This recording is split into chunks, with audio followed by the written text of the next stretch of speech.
Hello बच्चों, चलिए प्रश्न को देखते हैं। प्रश्न है, पोलोनियम के गलनांक एवं क्वथनांक सेलेनियम की अपेक्षाकृत कम क्यों होते हैं।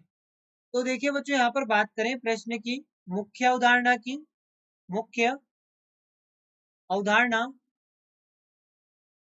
तो बच्चों यहाँ पर ध्यान दें, जो वांडर वाल्स बल होते हैं, वांडर वाल्स बल या वांडर वाल्स, यहाँ पर हम लिखे वांडर वाल्स बल, जो कि परमाणु आकार के बढ़ने पर, परमाणु आकार के बढ़ने पर बढ़ते हैं। तो देखिए बच्चों, यहाँ पर समझे, वांडर वाल्स फोर्स क्या होते हैं कि जो परमाणु आकार होगा उसके बढ़ने पर बढ़ते हैं। अब देखिए, हमसे यहाँ पर पोलोनियम और सेलेनियम की बात की गई है, तो होता क्या है, ये जो ऑक्सीजन समूह है हमारे पास में, ऑक्सीजन, सल्फर, सेलेनियम, टेलुरियम और पोलोनियम। अब यदि हम समूह में ऊपर से नीचे जाएंगे तो क्या होगा, परमाणु आकार बढ़ेगा, परमाणु आकार बढ़ेगा, और परमाणु आकार बढ़ेगा तो उसी के अनुरूप यहाँ पर वांडरवाल्स फोर्सेस भी बढ़ने चाहिए, वांडरवाल्स फोर्सेस भी या वांडरवाल्स बल भी बढ़ने चाहिए। अब होता क्या है यहाँ पर, यदि वांडरवाल्स बल यहाँ पर प्रबल होंगे, प्रबल, या फिर इसे इस प्रकार से लिखे कि यदि वांडरवाल्स बल दुर्बल होंगे तो गलनांक और क्वथनांक भी कम होंगे, गलनांक व क्वथनांक भी कम होंगे।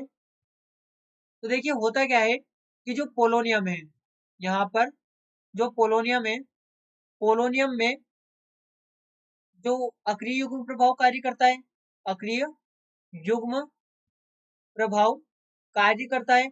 अब अक्रिय युग्म प्रभाव कार्य करता है तो यहाँ पर बाह्यतम कोश के जो एस उपकोश के 2 इलेक्ट्रॉन है, बाह्यतम कोश के एस उपकोश के एस उपकोश के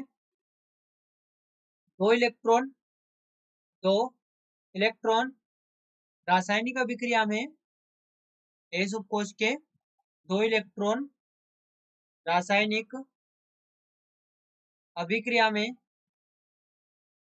अभिक्रिया में अभिक्रिया में बंध बनाने के लिए, बंध बनाने के लिए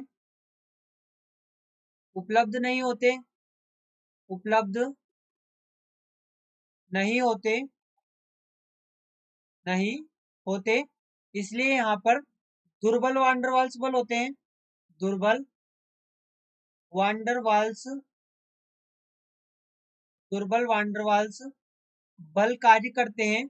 और बच्चों यहाँ पर जब दुर्बल वांडरवाल्स बल कार्य कर रहे हैं तो हमने क्या लिखा है कि जब वांडरवाल्स बल दुर्बल होते हैं तो गलनांक और क्वथनांक भी यहाँ पर कम होंगे, इसलिए जो पोलोनियम है, पोलोनियम का गलनांक और क्वथनांक यहाँ पर सेलेनियम से भी कम हो जाता है। यहाँ पर गलनांक व क्वथनांक, गलनांक व क्वथनांक,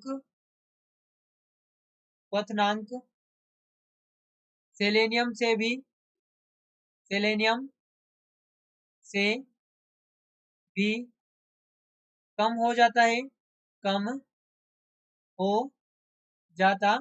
और क्यों हो जाता है, तो कारण यहाँ पर हमने लिखा है, बाह्यतम कोश के एस उपकोश के 2 इलेक्ट्रॉन रासायनिक अभिक्रिया में बंध बनाने के लिए उपलब्ध नहीं होते, इसलिए यहाँ पर दुर्बल वांडरवाल्स बल होते हैं। और जब वांडरवाल्स बल दुर्बल होंगे तो यहाँ पर एस उपकोश के यहाँ पर जो गलनांक व क्वथनांक के वो सिलेनियम से भी कम हो जाते हैं। यही हमारे प्रश्न का उत्तर है। तो बच्चों, आशा करते हैं आपको प्रश्न समझ आया होगा। धन्यवाद।